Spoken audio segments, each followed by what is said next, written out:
అండి ఇవాళ మనం చేసుకోబోయే రెసిపీ ఆలు పరోటా అండి. దానికి కావాల్సిన ఇంగ్రీడియంట్స్ కొత్తిమీర, ఆనియన్స్, పచ్చిమిర్చి, ఇగో ధనియా పౌడర్, ఇగో చాట్ మసాలా, పసుపు, కారం, ఉప్పు. ముందుగా నేనైతే ఆలుగడ్డలు అయితే ఉడకబెట్టేసి పెట్టుకున్నా, పొట్టు తీసి. గోధుమ పిండి అయితే నేను ముందుగానే కలిపి పెట్టేసుకున్నానండి. ఎందుకంటే ఎంత మంచిగా నానితే పిండి అంత మంచిగా సాఫ్ట్గా వస్తాయి ఆలు పరోటా కనుక.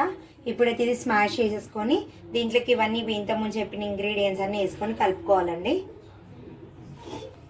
ఇప్పుడైతే ఇట్లా మొత్తం స్మాష్ చేసి పెట్టుకున్నాండి. ఒక టేబుల్ స్పూన్ అయితే కారం వేసేసుకుంటున్నాను నేను. ఒక టేబుల్ స్పూన్ సాల్ట్ వేసుకుంటున్నాను. లైట్గా పసుపు వేసుకుంటున్నానండి. ఇప్పుడైతే చాట్ మసాలా వేసేసుకుంటున్నాను. ఇక ధనియా పౌడర్ అయితే వేసేసుకుంటున్నాను కొంచెం. ఇక కొత్తిమీర చాప్ చేసింది,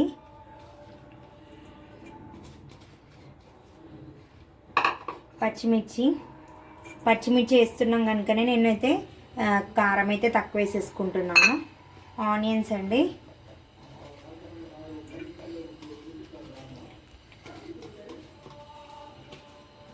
ఇదైతే ఇప్పుడు మొత్తం కలిపేసుకుందాం మంచిగా. ఇది ఇట్లా కలిపేసుకున్నామండి. ఇప్పుడైతే ఆలు పరోటా అయితే చేసేసుకుందాము.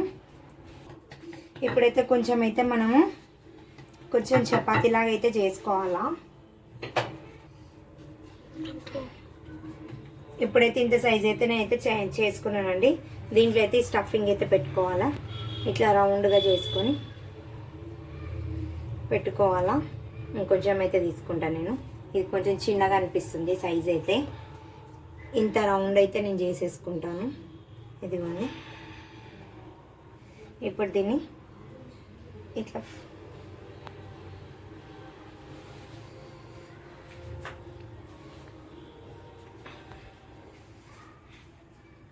రౌండ్గా అయితే చేసుకోవాలా. ఇదిగోండి. ఇప్పుడైతే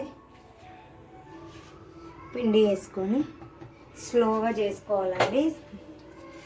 ఎక్కువ ప్రెస్ చేయొద్దు. ఇప్పుడైతే ఆలు పరోటా చేసేసినండి. పెంక మీద అయితే వేసుకోవాలా. ఆ తర్వాత ఆయిల్ అయితే వేసుకోవాలండి.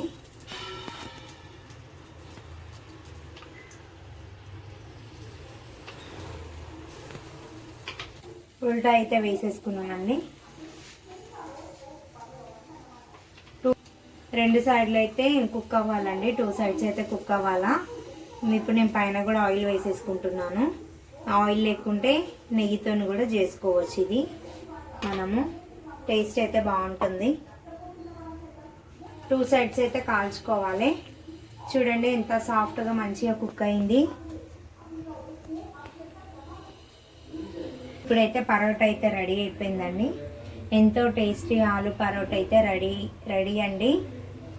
మా ఛానల్ని సబ్స్క్రైబ్ చేసుకోండి, షేర్ చేయండి, కామెంట్ చేయండి, లైక్ చేయండి. ఎవరైతే చూస్తున్నారు కానీ సబ్స్క్రైబ్ అయితే చేసుకోవట్లేదండి. ఇంకా మంచి మంచి వంటలు అయితే నేనైతే పెడతాను. Thank you.